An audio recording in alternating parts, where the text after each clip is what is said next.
Learn how to build a better sign and print shop from a few crusty sign guys who've made more mistakes than they care to admit. Conversations and advice on pricing, sales, marketing, workflow, growth, and more. You're listening to the Better Sign Shop Podcast with your hosts, Peter Kourounis, Mike O'Reilly, and Bryant Gillespie.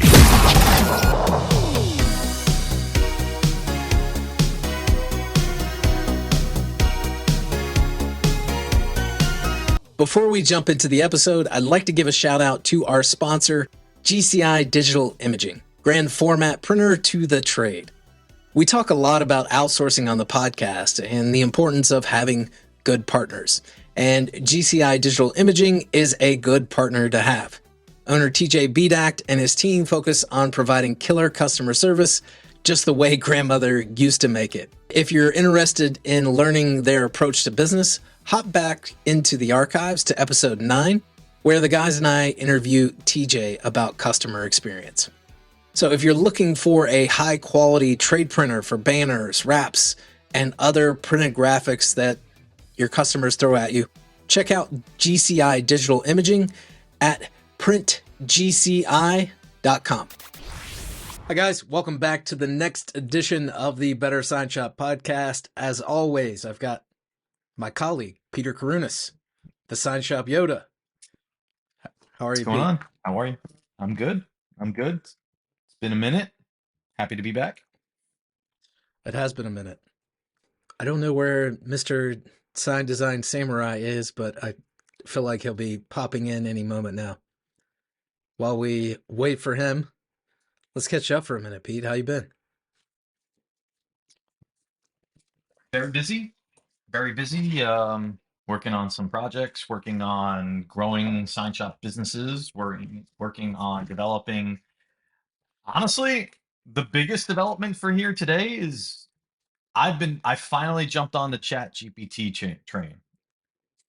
I've been having fun with it all afternoon. The Apple iPhone just came out with an app, or maybe recently. I don't know if it was just like today. But I was scrolling through my social media early this morning. My son jumped into my bed, woke me up, and he hands me my phone, like almost as if I missed the call. I'm like, "What are you doing? It's 5:30 in the morning. Like, Yeah. now you just woke me up." And he's sitting in my bed. We're watching cartoons this morning, and I'm like scrolling through my Twitter feed, and I come across this thing that says Apple ChatGPT iPhone app. I'm like, all right, wow, that's cool. Download. I downloaded, it was like 30 seconds and it's on my phone. I'm like, what can this thing do?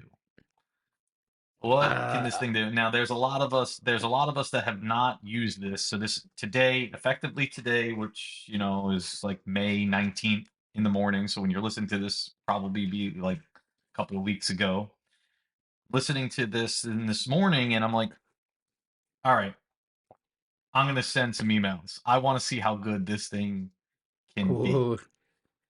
It's scary, I'm like, man. So the first thing that I do is following up with a sign shop owner, letting them know that we need to reschedule for next week and that I'm sorry. And there's I suggested some dates. I typed out this 2-sentence thing and it gave me 3 paragraphs worth of information. And I'm like, this is the best well-written email I've ever had. Copy, paste, send it off to the owner at 5:30, 5:45 in the morning. I'm like, all right, what else can this thing do? All right, let's send a. Yeah, dude, don't ruin the AI episode. So 2 weeks from now, we're doing this AI episode, and it's changed so much since the last time that I was like, okay, here is why we need to do this, and it's blown my mind. But I'll give you one tip: if you're using that, use a friendly but professional tone, or speak like you are talking to your best friend or something like that. If you include that in the prompt, it's it blows me away.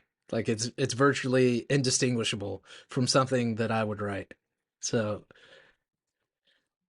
Well, no, I mean, I've got like a little flavor that I add to everything, Well, I don't. but I guess I don't want to take the win from ourselves on that upcoming episode, but I was just blown away by this. I've been playing around with it all day. I've been walking around like, who can I send some random message to? And I'm like, I've discovered like, how do you? I was just messing around with it and saying like, how do you break up with your girlfriend? How do you tell your wife that you love her? uh how do you quit a job that you really enjoy? And I mean, it's like so amazing. It's blowing my mind. It's helped me write articles, blog articles for websites. It's helped me write product descriptions. I mean, again, don't want to take the win from the sales of that episode, but don't do just it. It's just mind blowing amazing. So though. that's Mind what's blowing. on my mind here today. Well, cool. Yeah, I've got like some things I want to talk about, but I'm gonna wait until we get our guest on today. I'm really excited for this. We had this guy on our shop management software demo series, and we enjoyed that call so much that we said, "Hey, let's get him on to the podcast," because I think his story is pretty cool, and I got like a lot of weird kind of experiences that you and I kind of have of like being in the industry as a an owner or manager or working that side of it, and then working on the software side of it as well. uh, so happy to welcome on Joe Arenella at SignTracker. I'm excited for Yeah. this one. All right, guys, welcome back. We've got our guest, Joe Arenella from SignTracker. Joe, super excited to have you. Thanks for coming on. Well, thank you guys. I appreciate it. I'm excited too. Hopefully, hopefully I can, impart a little bit of wisdom. I don't know. We'll see. Yeah, I was just telling Pete before you jumped on that like you've got kind of a little bit of the same slice of the industry that we do, like Hmm. being on the like running a shop for a long time, and then also being on the software side of it, actually making software for sign makers. Yeah. So Yep. That's me. super interested for the conversation. Pete, Well, thanks. why don't you kick us off? Yeah, so I got a laundry list of questions to ask you, so I'm going to tee you up really nicely Okay. and start you with an easy one. All right. At what point did you realize, and how, more likely how did you realize that a software like SignTracker was needed in this industry?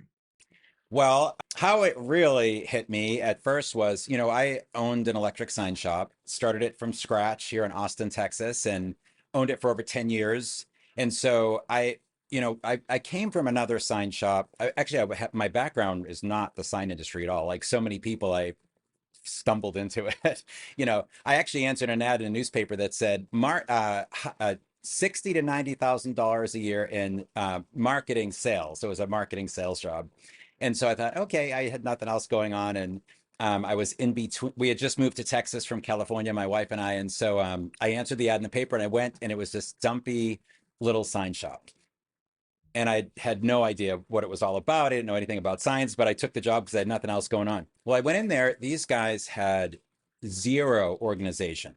So I didn't even have a computer on my desk, right? So this is back in 96, I think. And so we had one shared computer. So I would stay there at night building forms because I did own a small business in California. So I was sort of, I like to organize, work. I like to organize people to get jobs done. So I would sit there at night, build forms just so my jobs would go through their shop a little bit more organized. After 3 months, I was like, screw this. I'm out of here. I'm going to go start my own sign company. So Okay. and So so that was the impetus of like you just like you were in their shop and you're like, hey, these guys aren't doing this right at all, and it was just like, hey, I'm gonna go do this myself now, or yeah. like, Yep. So, because I was building like all my own Excel and Word document forms to organize the workflow. I was trying to talk to the shop foreman about, setting up different, you know, uh, forms to help get different sign types through the shop and all that. So anyway, to fast forward, I broke off from there 3 months into the sign industry and started Sign Tech International, which is clueless on how to even begin. But I did take one of their head sales guys with me. So, and we were in Signs of the Times magazine, looking on the back, trying to find wholesalers to build signs for us. But then it kind of, then it began, right? So we had a couple of national accounts. We were using a local wholesale manufacturer to build all our signs for us. And then I was building forms, building systems, all Excel, all Access. And then I started sending these forms out, like work orders, survey work orders, all this stuff to sign shops all over the country, customer sign-off sheets once they installed the sign for us, instructions on how to do the completion photos. And so sign shops started saying, hey, where'd you get these forms? I made them. Can I buy them? And that's where it started. So that was the birth of SignTracker. It's just like Excel and Microsoft Word forms. Pretty much, that's all it was. And then and then I started building like flow charts and org charts, and I mean, then I actually packaged it all together with like employee handbooks and safety manuals and all this, and then started. I think I was telling you guys earlier, the first iteration of SignTracker was a disc, an 80-page training manual. The disc was pretty much just all Excel-based Word documents, and this printed manual. I'd stuff it in a box and sold them for $2,000. So, and I sold 600 of them.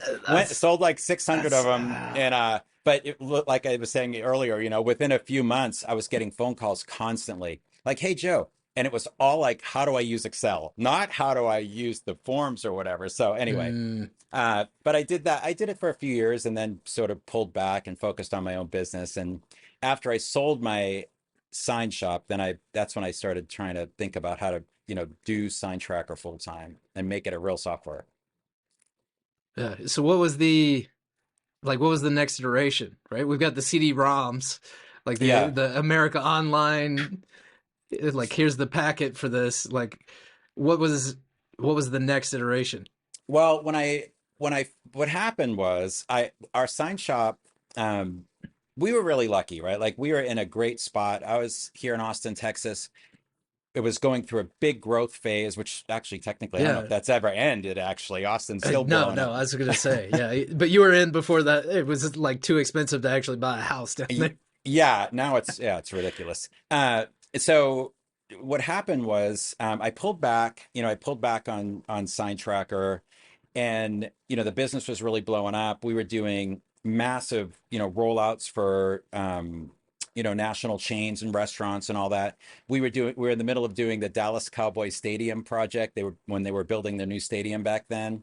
Plus, we were the go-to company in Austin for pylon signs and wayfind, and so we were just really busy. We had 60 employees, but it was in 2008, when the economy really started going down, and all of a sudden, oh my gosh, it was terrible. And a lot of big sign shops kind of tanked during that time, like really big electric sign shops. They were just going down, but right before that happened, somehow this company, they wanted to start a sign shop, and they were like a $300 million electrical contracting company. And so they were searching for software on, how to manage a sign shop. And because they did service work, right? They did electrical service, electrical install. They did $25 million a year in just sign repairs all over the US and Canada. So they thought, surely if we had a sign shop, these repair customers would buy signs from us. And so somehow I thought I had pulled everything off the interwebs, but somehow they still found this SignTracker thing. Mm-hmm. So they called me and they said, hey, if we sign, how do you use this in your shop? I said, well, look, if you sign an NDA and you come to my shop, I'll give you a tour of the shop and I'll show you. I still have some of these things. If you guys want it, it's fine. And so they came to the shop, and what happened was, at the same time, the banks were like cutting our lines of credit. I mean, it was crazy what was going on in 2008. I don't know if you guys were, you guys were young, so maybe you weren't in the sign business then. I think that was Pete's. Was that like your first year in business, Pete?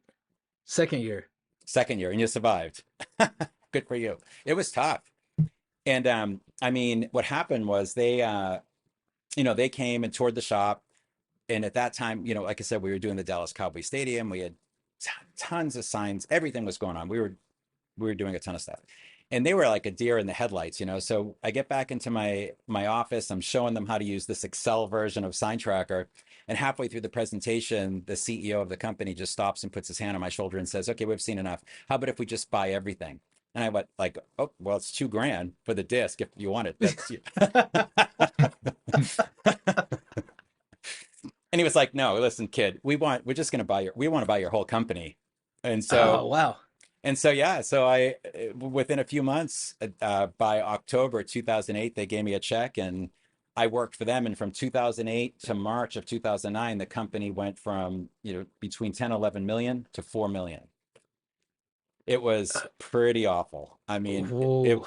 it was awful. And so, Was there a lot of blowback on you oh because of it? yeah, Or yeah, there was a of lot. like, I mean, yeah, there was. uh, And I don't blame them, right? Like they spent a lot of money, and so, and I had an employment agreement with them for 5 years, but after a year I was like, hey, why don't you buy me out of this? So they gave me a few bucks and my pickup truck and kicked me down the road.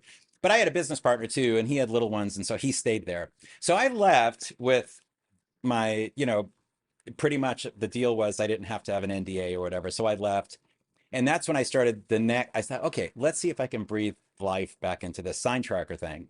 And so I had hired a software development company to help me. And after spending, I mean, it's almost embarrassing to say this because I didn't really know what I was doing, but I spent like 150 grand pretty quick.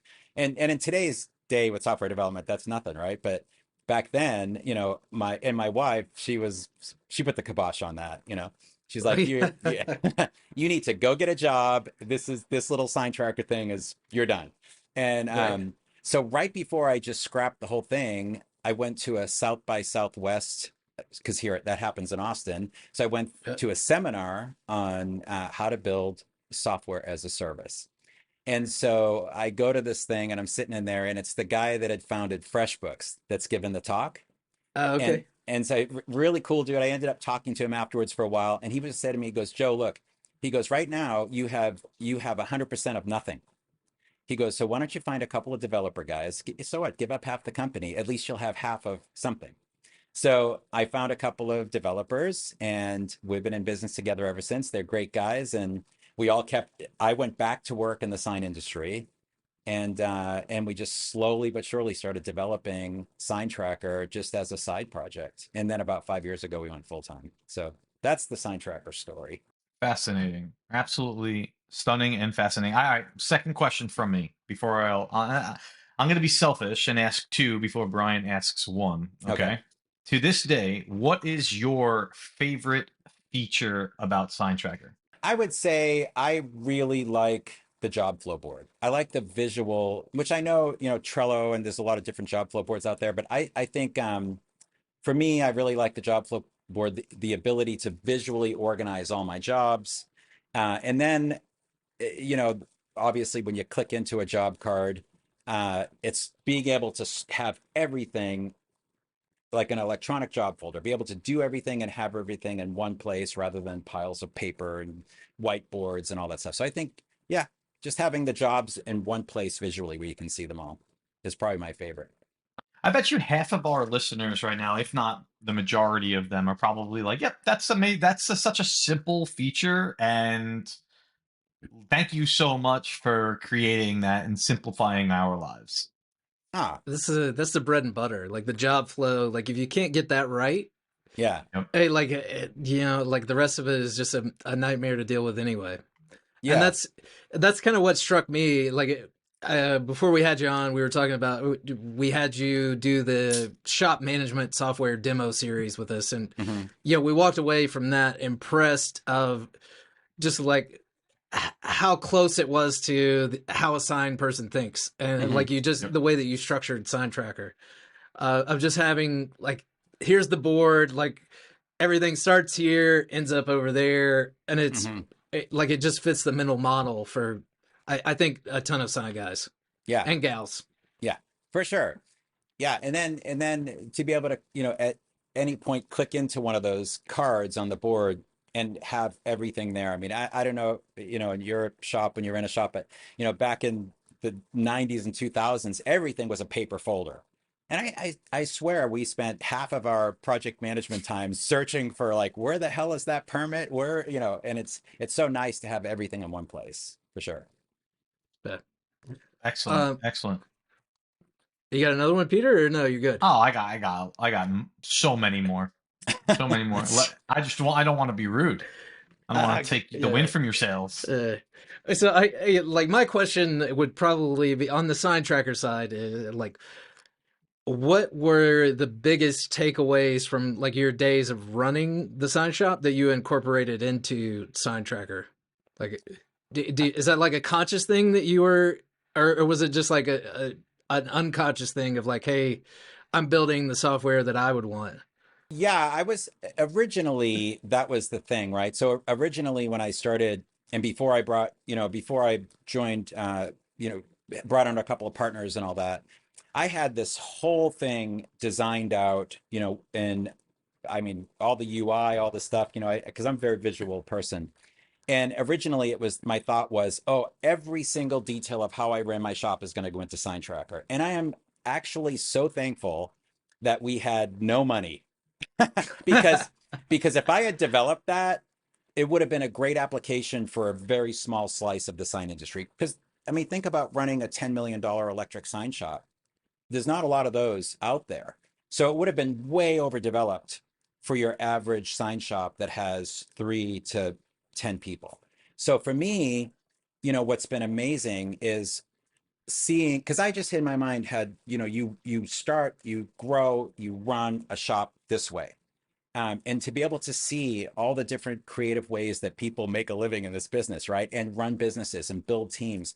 And so thankfully, because we have done it slow, we were able to keep it simple, not overdevelop it. It doesn't have all these buttons that take you to nowhere and that you never use. And so I'm grateful for that, actually, that I was able to see that there's a simpler way to do things other than just the way I thought they needed to be done. But my experience helps a lot too. Like, I mean, the business needed an industry expert the product needed an industry expert to be able to develop it correctly too. So.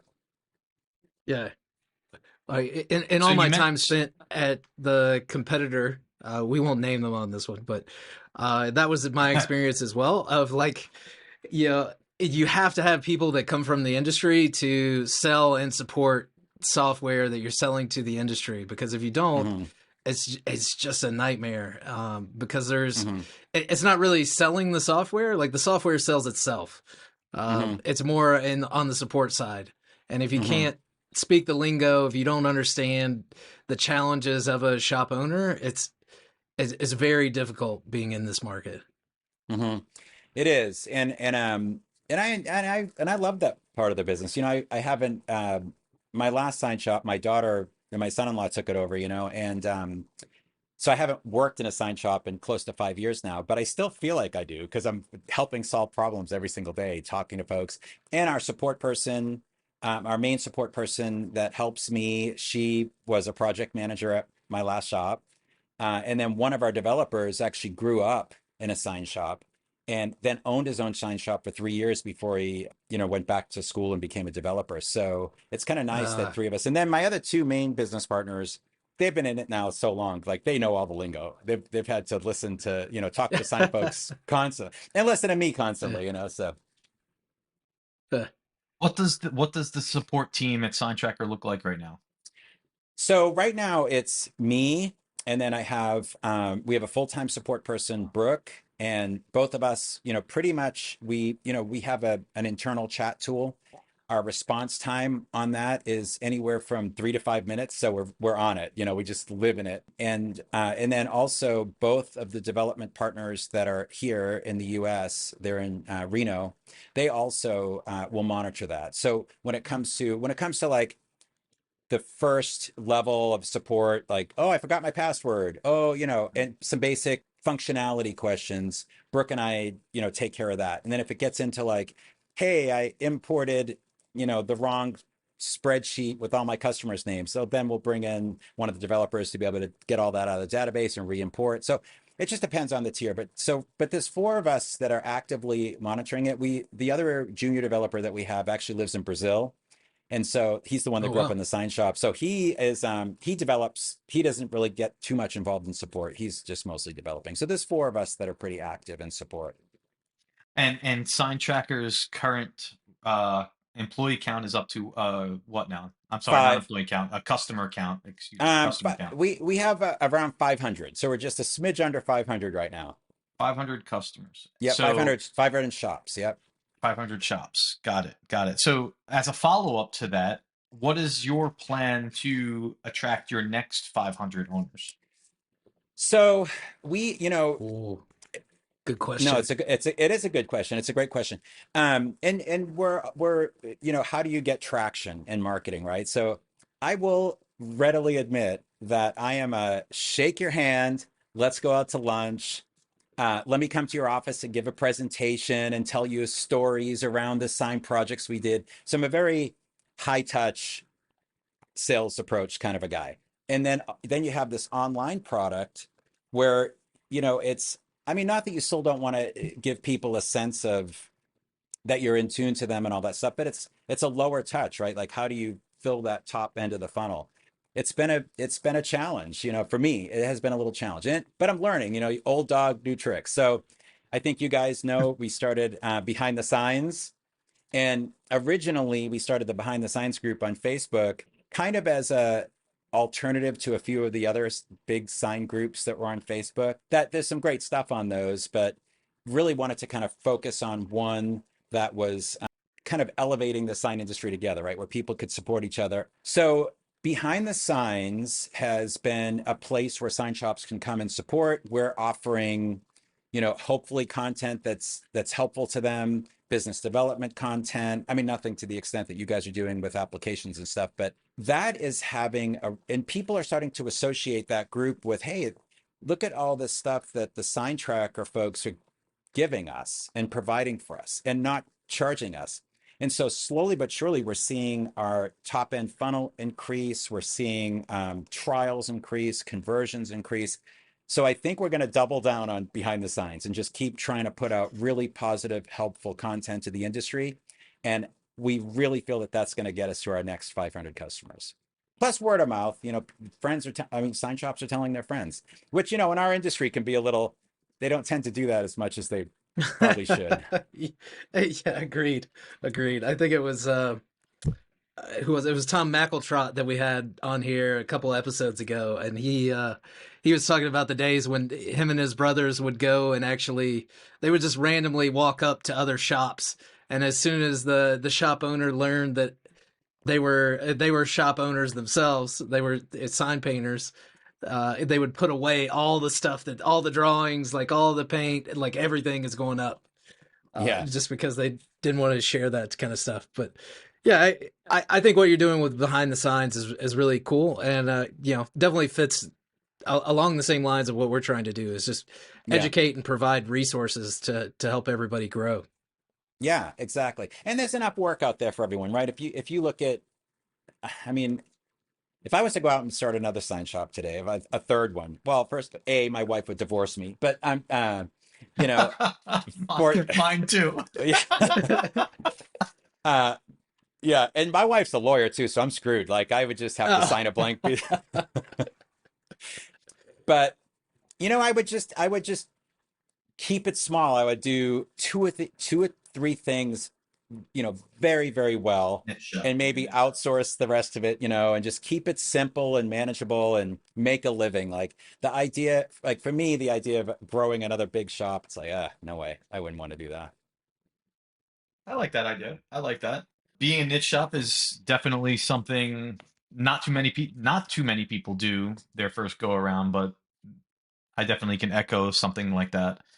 So just kind of let me kind of finalize that thought there. You great answer on how to get your next customers. I love the approach. I was just telling my friend Carol, I was texting her the other day, and she's in payroll, merchant processing, and she's doing this remotely. And I'm like, oh, well, you're a beautiful girl. You're young, you're energetic, you're a family woman too. So people are going to resonate with you, but you got to get out there and you got to shake some hands. And she goes, well, what's like an important thing that I can do? I'm like, I'll tell you a quick little story. The only reason why I went with a local guy that did my merchant processing was because he came to my door and said, I shook your hand, gave me a coffee mug, and he said, I'm going to deliver receipt paper. I'm dating myself, receipt paper for life for you.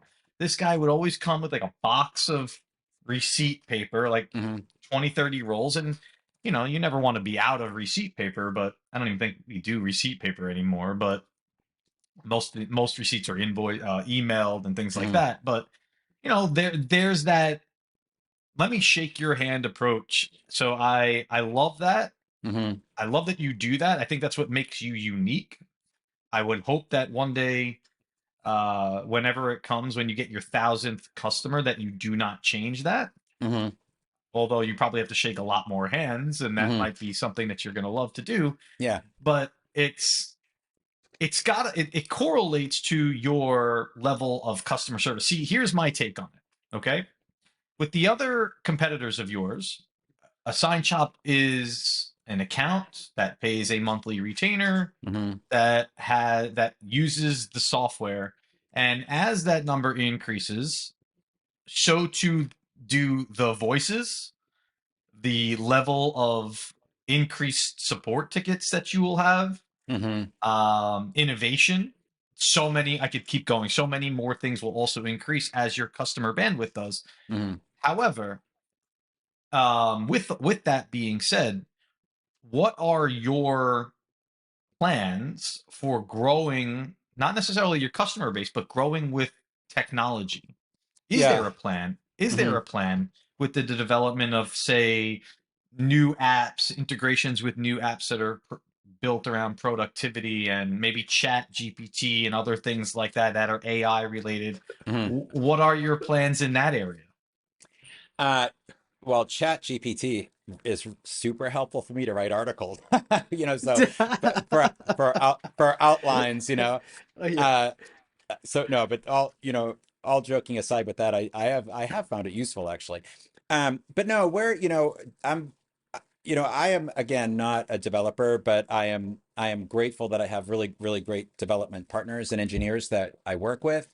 And so I think what's going to drive the growth of the product in SignTracker is what's been driving it, right? Like yes, we've been a little limited in our ability to add features that we really want to, just because we're a small team, but we are growing. And as we grow, we're reinvesting back into the business. Like we all live. I mean, this little green screen right here, right behind it is my garage. Now, like we all work remote. We keep our overhead really lean so that we can invest back in the business. So the more we grow the base of our customers and listen to what their challenges are, we're developing solutions around that. And that's pretty much how we've done it right from the beginning. They needed a place to be able to store all their files. Okay, so we built file storage within the job. They needed a place to view all their files in the source. Okay, so we built viewers. Now, hey, I need to be able to send contracts straight out of the app and have clients sign them like a DocuSign. Okay, so we adopted that and did that. So and we don't just I think where a lot of the other software products make mistakes is they have one client that bugs the crap out of them for one feature, and then they build it, and maybe that one client and a few others are happy, but next thing they've done it again and again and again, and then they have this product that's bloated where a lot of the features aren't used. So we try really hard to interview a lot of clients before we add another feature, and I think we're going to keep going down that path. Yes, we do want to do some more integrations. We're actually interviewing someone next week that kind of specializes in integrations so that we can think about some of the important things that we should integrate, like the requests. We've had a lot of requests over the past couple of years. Can it integrate with Google Calendar or whatever? So, but yeah, the application, the product is not stagnant. I'll just put it that way. We are constantly working on it and doing little sprint releases based on the customer feedback. So we're going to keep going in that direction for now, unless someone out there in Better Built Sign Shop land has a couple mil they're wanting to throw on SignTracker, then we'll ramp up really quick. You took the win from my sales on the next question there, but ideally your philosophy on handling new feature requests is centered around a pretty rigorous interview between you and a collection of clients, not necessarily just one client. So is this feature, I guess, everybody likes to have a voice. Mm-hmm. So what is the overall thought process for you on how your company handles a feature request. Is it something that they can come to expect? Is it something that they think it goes into a queue and over promising and under delivering? What is your process for that? Yeah, I'm your typical sign sales guy, so I've had bad habits in my life of over promising and under delivering. But now that I'm old and wise, I've stopped doing that. So basically, when somebody, when we're pretty honest with them, right? Like if somebody gives us a feature request, we do respond right away. It goes into, a system that we keep to track all those requests. We respond right away. We'll ask questions around, and we keep notes on the answers to those questions. What is your use case basically? Like why would you, what would you use this feature for? How would it help your business? And then when we get enough people that might ask, and we let them know, like we'll honest with them, like this is a great idea. We're going to put this on our development ideas board. And Ideas board. There you go. yeah, we're not gonna promise it's going into the queue. It'll go on the board. But if we get 10 people that ask for this feature, and it seems like something that could be added in a 6 to 8 week sprint, and we can talk to a few other folks around that suggestion, then we do it. And I so, love that approach. I love the mhm, approach. Tech companies, not necessarily just in this space, but when they hear a feature, they're like, okay, let's get that done. Oh, especially if they're an emerging brand and they are looking to make their current roster of customers really happy. I love that you said the word bloated, because that's what the product ends up being. Is it mhm, it kind of morphs into something beyond beyond the original strategy, kind of like what we're doing here in the Better Sign Shop. We'll use our own platform as we're developing enhanced features, but we are not coming up with a POS, mhm. despite my numerous attempts. We are No, not. no, no, no, We're no. not doing a Dude, we're POS. just not going to do it. And the vision is clear, and we're continually taking and speaking to people on a platform that are asking us for features. And I love the what do you call it? The ideas board. Yeah, I normally revert to a queue, but yeah, the fact that there's like a step before the queue, there I is. love that. I Yeah, love that very, very much. Applaud to you for putting something like that in play for you. I think that's great. I think yeah. that's going to lead to a lot more success in the short term and long term for you. Good. Well, So thanks. I'm gonna follow this up with I have two or three more questions All right. left, All and right. and I know we're running a little short on time here, so I'll make them quick. But for me, and I guess for the hundreds of listeners that we have out there, why? And I'm sure you have a queued up answer for this, so I'm going to just ask you: why should Well said. our listeners use the software over others? And you don't want to just say, well, look, it's designed. Where can I go here? I don't know if I have this queued up. I don't want to. My first thought is, well, it's affordable, but I don't want to. We don't want to just be known as like the affordable solution in the sign industry. There's reasons why we probably are priced the way we're priced, because our target is for smaller shops. But I would say, look, SignTracker, we know that the majority of our customers are not staring at a computer all day, right? They need to get in, get some information, store a file, make a note, assign a task, and probably going to be out in the shop making signs or out in the field installing signs. So they're a combination of owner operator. So I think with SignTracker, and especially if you're transitioning from, let's say, even a like a Trello app or something like that, where you want a little bit more functionality that's sign shop related. But certainly if you're coming from any kind of a whiteboard, paper folder, keep it in my head, all those Mhm. obviously places, SignTracker is a great step in the right direction. We've had some customers that have outgrown us. We had a shop that had 40 employees, and they needed a full ERP system. They needed barcoding and time tracking for for their for against the job, all that stuff. And that's fine. We were excited that they were with us for 5 years and went on to a Epicor, which is like a big giant ERP system. Yeah. But I think for if you look at the makeup of most sign shops of up to between 5 and 10 employees, SignTracker is ideal. It's simple, it's affordable, the support is great, and so yeah. And you get to know me, Joe. Yeah, and I I like that. So you're between, so your ideal customer from your perspective that you're targeting is a shop 3 to 10 employees. Hmm. Is it that is there a specific industry? Like, can they do wrap? Can they be wrap shops? Can they be print shops? Can they be vinyl, electrical? What's the ideal shop look like? All of the above. All the So above. Okay, yeah, excellent. it's all of the above. So that's the other thing too, because there are some, some of the applications that are out there that are very specific to electric sign shops. There's some that are very specific to just vinyl shops, right? So with SignTracker, it's pretty flexible because really the only variable in those different types of products are going to be the quoting templates, the task templates and you can build them yourself. It's really flexible. So on the same quote worksheet in SignTracker, you could do a channel letter set, window vinyl, and a box wrap all on one quote.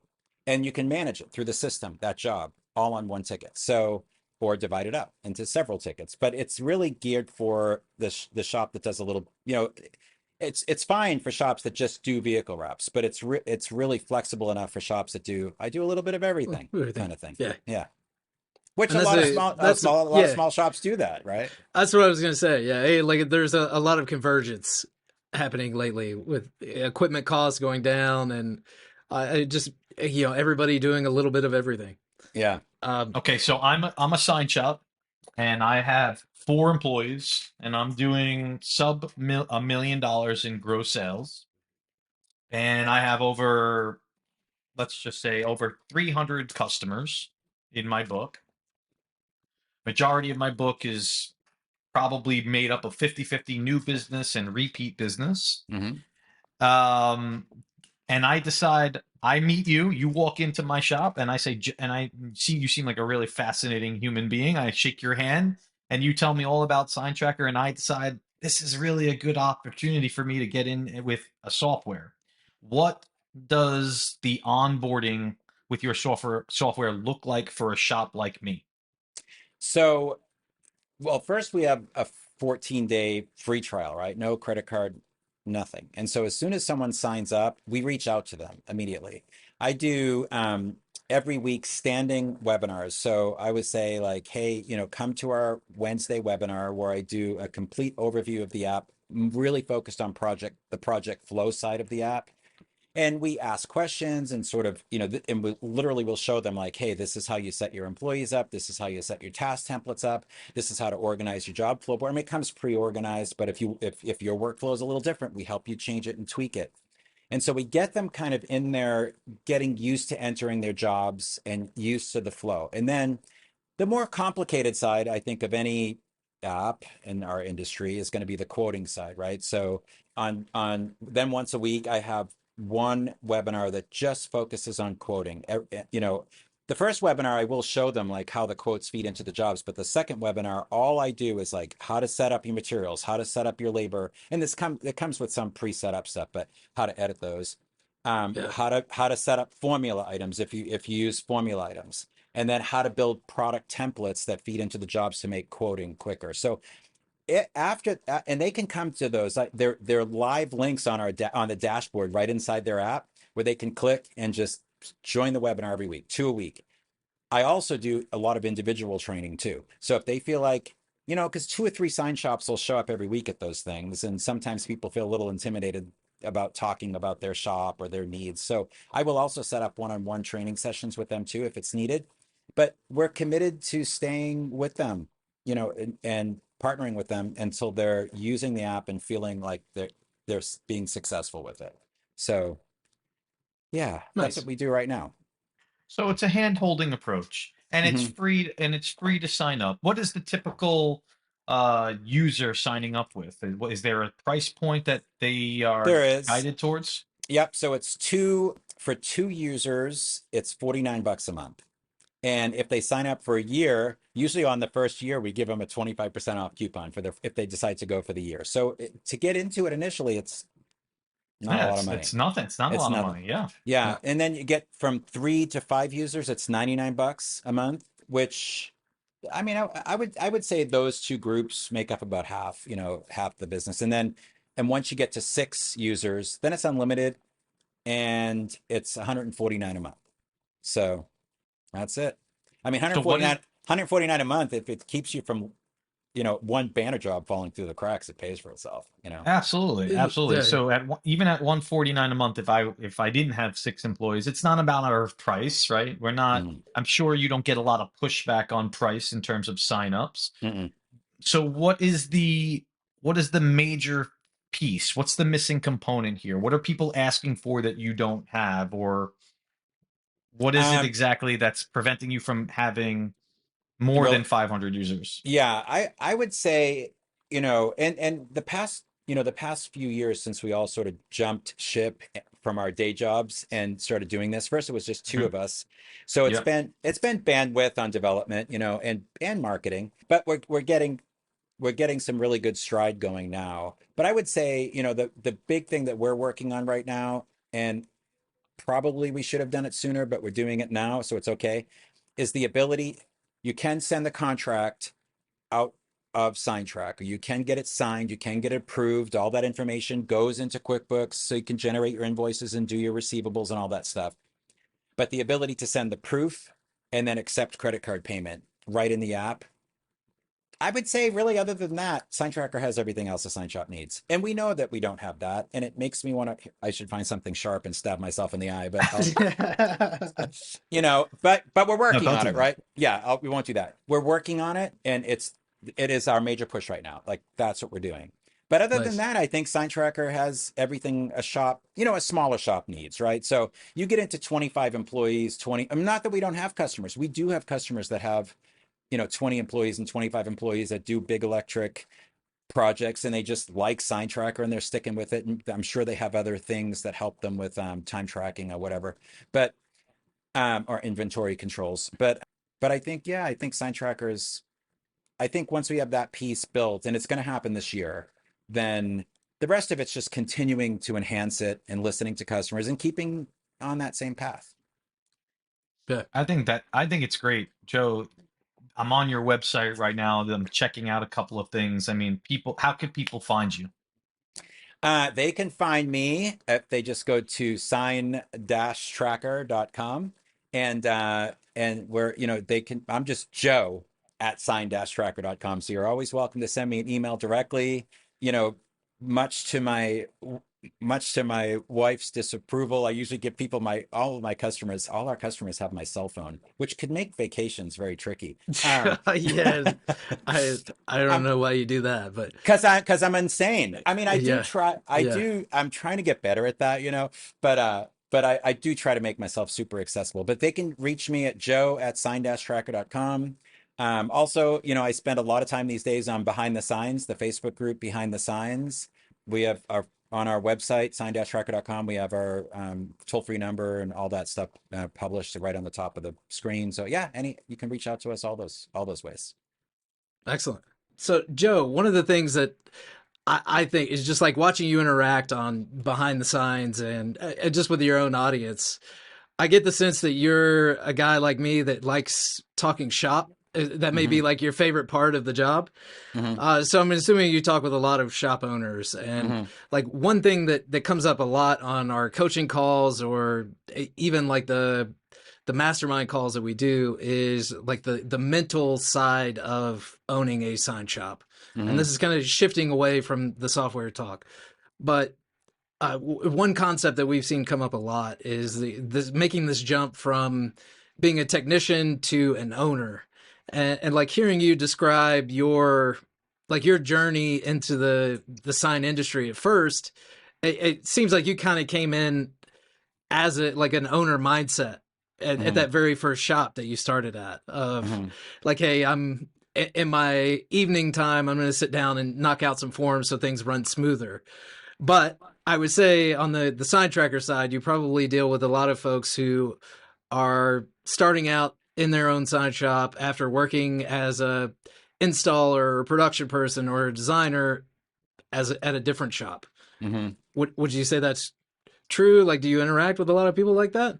Yes, yes. And so I saw that question that you sent to me, the making the shift from being a technician to an owner. And, and I think I went through that at a younger age because you know, my first business, I lived in Southern California. I was in the Marine Corps, long story. I won't tell you all that stuff, but I was in the Marine Corps for a few years. And then after I got out of the Marine Corps, I went to college to become a minister. And so when I graduated, I had a degree in religion. And I don't know, man. I was like looking in the newspaper under the religion section for jobs, and there is none. Right. So I had a janitorial company. So I was out cleaning offices, and one night it was like 4 a.m. I was just exhausted to the bone. I had 3 kids to feed. My wife was in college full time. And I thought there's got to be a better way to do this, so I can't just be cleaning offices until the sun comes up every day. It's going to kill me. And I think it's the idea that how can I go from doing the work to managing the work and bringing the work in. And if you think about sign shops, almost every, well, not almost everyone, there's certainly some that start off as an entrepreneurial mindset and they look at it as a great opportunity. But I think a lot of sign shops stop with exactly that, right? On Monday the installer shows up. By Friday, he's so pissed off at his boss that he says, screw it, I'm out of here. I'm going to go start my own shop. And whether it's a designer or an installer or whatever. And then they get out there and they're still really good at being an installer, but they don't even know where to begin to make that shift as a business owner. And I think for me, like I always try to say, people, first of all, sales, think about your company as not an install company. You are a sales organization that does installs, right? So you need That's a good shift to start there. To do. Yeah, start there. And then a lot of times they'll say, well, I'm not really a salesy kind of person. I'm not a used car salesman kind of a guy either, but nobody is as passionate about your business than you, and nobody's going to tell your story about why you started that business better than you. And so I feel like you have to go out and make those connections with people I'm not just a sign, I'm just a sign guy. No, you're a business owner, Right. and so, and here's why you would like to work with my business. Now, it could be that you're going back to your shop and like, holy crap, how am I going to get all this work done? I got to go do it myself. But then I think the second stage there is trust, right? So you hire people. And I hear this a lot where it's like, oh man, what's the bottleneck at your shop? Well, I can't get quotes out the door. Why can't get quotes out the door? Because the owner keeps everything in his head. What's your schedule? I don't know. He keeps it all in his head, or she keeps it all in her head. And somehow you gotta shift out of that thinking and trust the people that you hire, right? That's where maybe system development comes in place.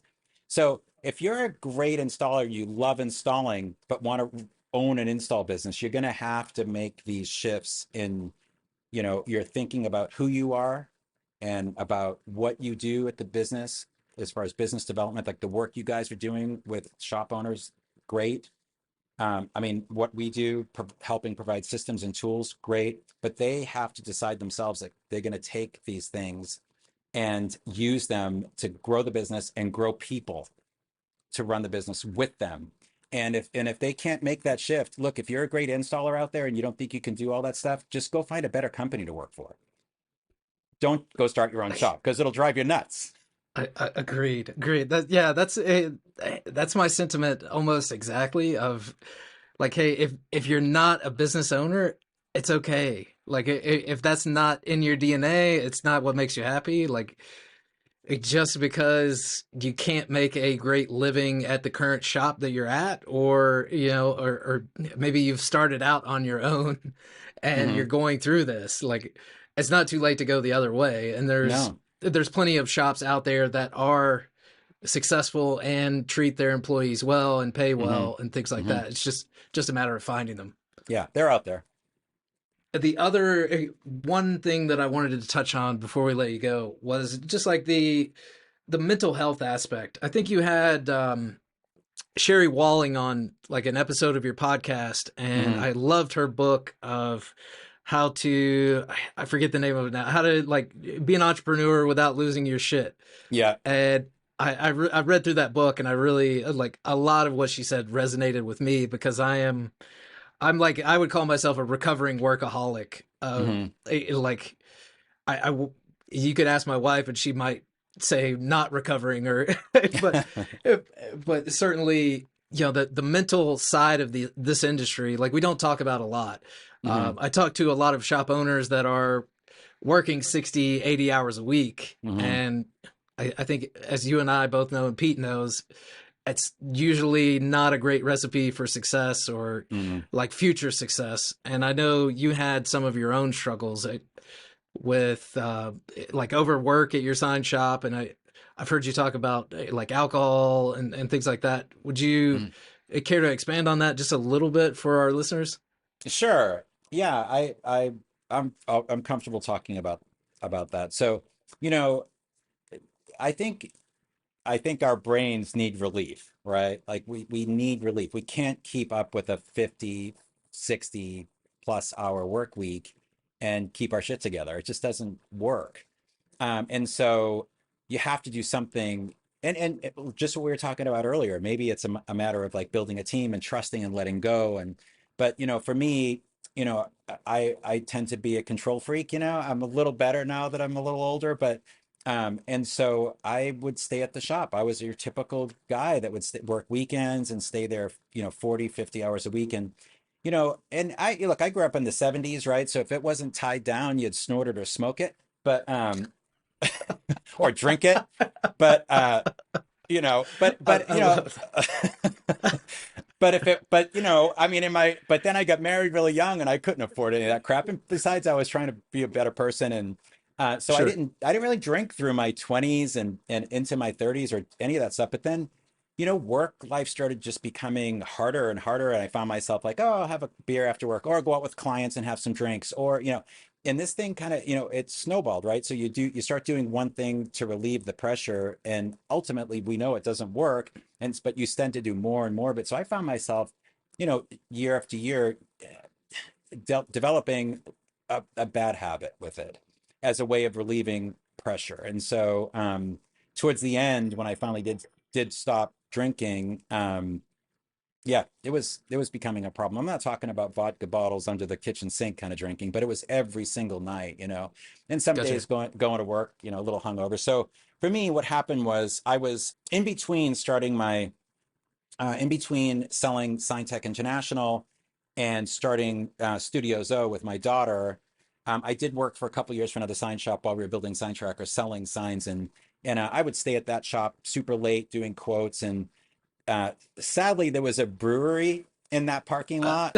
And so we got to know that the guys Yeah. at the shop would go over every night, drink, and it just became an every night ordeal. And so Gotcha. one night I was sitting at my desk. I'm like 3 pints into doing some quotes because it was a smaller shop, so I had to do my own quotes and stuff. And one of the guys from the shop just came up and said, "Joe," he was pretty just blatant in my face, "I think you're an alcoholic." No, but he invited me to an AA meeting, and I went and I started hearing all these stories. And I'm like, holy crap, maybe I am an alcoholic. So I decided to take a 30-day break on alcohol, and it's turned into going on 10 years. So Wow. yeah, but it doesn't mean that my addicted brain has necessarily shut off. I just took up running. I became like the sign guy Forrest Gump. And so The, in in 10 years I've run was- 20 marathons, a half a dozen trail runs, a 50-mile trail run, mountain runs. I've done 4 half Ironmans, and I'm looking at my ribbon wall over there. But nice. so Okay. yeah, so just for me it was like developing a spiritual life, a better sense of self-worth, and a hell of a lot of exercising, and yeah, it's worked. I definitely feel like a happier, less stressed out person these days. Well, you definitely answered where I was going to take that next was like, what were the skills and like the strategies that you developed to combat the stress instead of, I would say like misusing alcohol because I've been there as well of like, hey, I have way too many beers a couple Hmm. days in a row. And I'm like, wait, like, this is not healthy. So yeah, that's great. You took up running, and I would encourage like all of our listeners, like if you're a shop owner and you don't take time out of the day to exercise, just like for me, I throw on a 30-pound ruck backpack. I've got a flat weight that sits in my backpack. I an hour every day. That's what I do That's awesome. to de-stress. But if you don't have that, like you got to start, because you can't keep it all up here, like Joe said. No, you can't. And it's different for everybody, right? Like, so you might find that meditation. I use the Calm app, which is really good. And I wish I could say I meditated every day, but I do try to run, at least 4 to 5 days a week and bike a few days a week. And you just got to find what works for you. And I don't know if I don't know if you watched the whole episode with Sherry Walling, the interview that I did, but I like what she says a lot too, is get to a point in your day where you say, that's it. Enough is enough. I mean, there's going to be times when you push yourself and you're going to work those, 15-hour days because you got to get stuff done, but take a break point and say, okay, I'm done. I leave it here. Breathe in, whatever you need to do to separate yourself mentally from the work, and go home with your family and enjoy that, and maybe it's hitting the gym on the way home for 45 minutes. Who knows? But you got to do something for sure. Perfect. Well, Joe, we appreciate you coming on. It's been a really interesting conversation. I was glad to have you back, and I really enjoyed this. Looking forward to what you guys do next with SignTracker.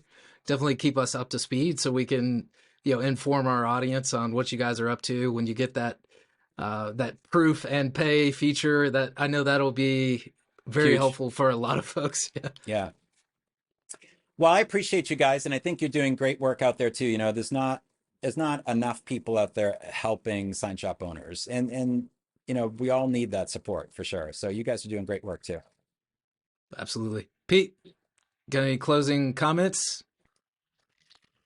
This was one of my favorites. Thank you so much, Joe. I'm probably going to touch base with you a little bit offline. I got some clients I think would be great for your software. All right. Love to connect with you a little bit offline on that. But thank you so much for jumping on here with us. I just sent Brian a private message. I said, this is not going to be our last time speaking with him and having him on the show here. Thank you again for jumping on and telling your story. I learned a little bit. I'm sure our listeners did too. Well, appreciate you guys very much. All right. Excellent. Thanks, Joe. Bye.